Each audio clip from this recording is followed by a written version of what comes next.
เช่นของพ่อ มาแล้วก็พัดเยอะเลยนี่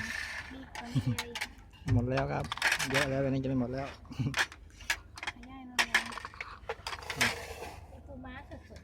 โอ้ครับครับผมมันไว้สั่งครับโลเท่าไหร่ผมมาโอเคครับ ตั้งฝั่งนู้น ราคาเท่ากับนี่นู้นนะที่ปูมาสดนะ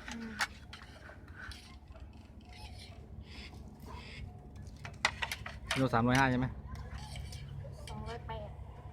ไม่มีปูดำ208ปูมา305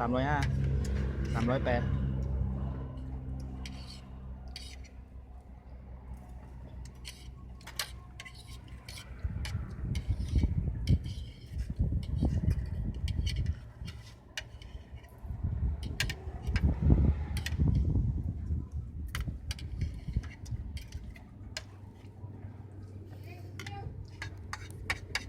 ร้อยไหมน้อง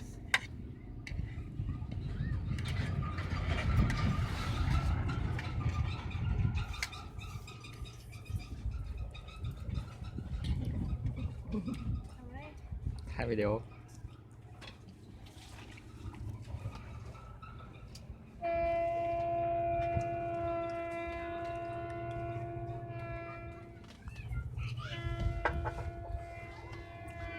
ไฟมากไฟ